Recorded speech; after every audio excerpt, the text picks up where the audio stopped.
Welcome to the Rusted Garden. Today I'm going to show you how to build a raised bed. We're just going to do the framing and really build a 4-foot by 8-foot raised bed. The beds that I have in there are 4 feet by 6 feet, so I recommend that your first bed that you build is a 4-foot bed by 8 feet. It's not that much more expensive and it gives you some more growing room. But you can make any size raised bed that you want. You can do a 4-foot by 4 foot, 4-foot by 6 foot, 4-foot by 8 foot, and the key is 4 feet wide. And the reason for that is your arms are 2 feet long, so if you build a raised bed that's 4 feet wide, you can get around the bed, reach in, take care of it, and your arms will be able to reach, your hands will be able to reach any part of your garden. You never have to step in a raised bed, therefore you don't compact the soil. So one of the benefits is you can grow more vegetables in a raised bed space because the soil stays nice and loose. Let's get to the supplies first. So lumber nowadays is pressure treated with copper. Copper won't harm you, won't harm your vegetables. You can use it. It's been like that for 20 years. Years ago it used to be arsenic. That could have been a problem. Now it's copper. So go ahead and use pressure treated wood. Pressure treated wood will last 10 to 15 years in your garden and cost out over a 10-year period. That's pretty inexpensive. So let's start with the boards here. These are 2 by 8 by 8s. They are $7.98. To build a 4-foot by 8-foot raised bed, you need 3 of them. You need 1, 2 8-foot pieces for your sides, and then you have to get another 8-foot piece and cut it in half, and that will build your 4-foot by 8-foot bed. And Home Depot and Lowe's will cut the wood for you, so you don't even need to do any sawing or cutting or anything like that.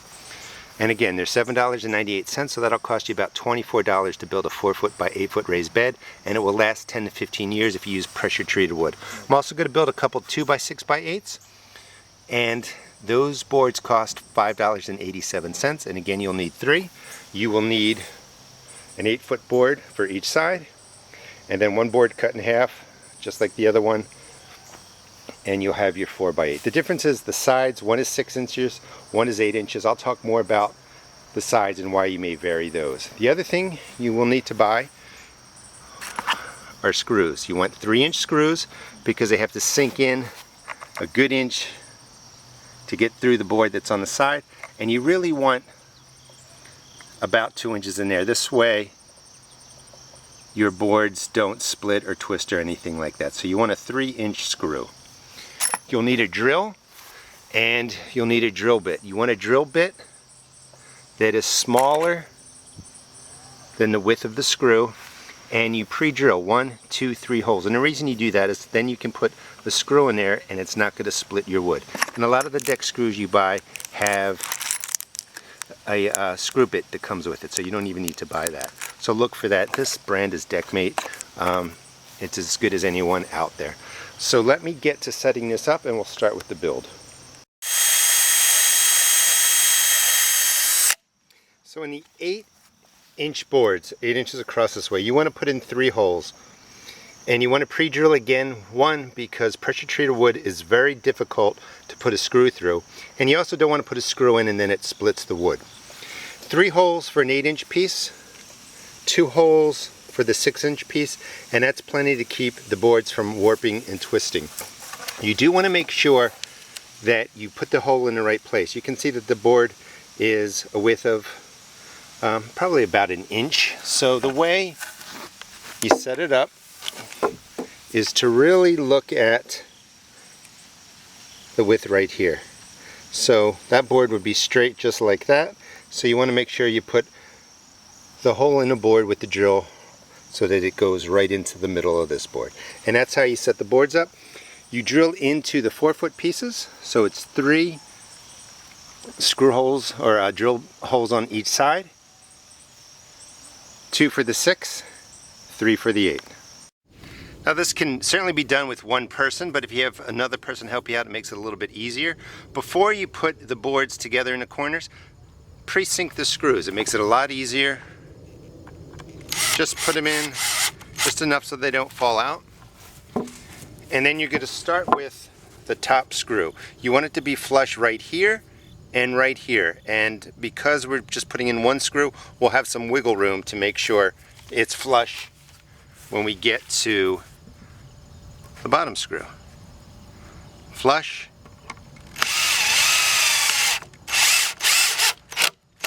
Close as you can, and then you have the wiggle room like this to make sure it's flush down at the bottom. Put in the bottom screw and then the middle screw, and you are on your way to setting up your raised bed frame.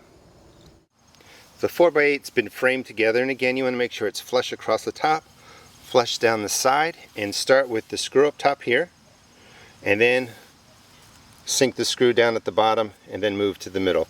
And it is flush, but a lot of times these boards are a little bit warped, so if there's some gaps or twisting, don't worry about it. You just want to get your frame together. Now, in future videos, I'll talk to you about how you set the soil up, how you put in fertilizer, what you can grow in there. But you will drop this where you want it to go, remove the grass. You want to loosen the soil down 10 to 12 inches, and then you would put your amendments on top and mix it together. If you're dropping this now in the fall, you're not going to grow anything. You can put the frame where you want, put down some nice thick newspaper across the grass, put some dirt on top, and just let it sit over winter. The grass will die off, and then you can, make your amendments to your raised bed come spring, and I will show you how to do that.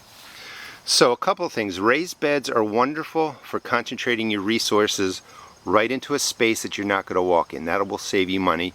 Everything that you buy will go into where plants are growing. The soil will also stay nice and loose because you don't have to walk in it. You can get your arm reach around and take care of it.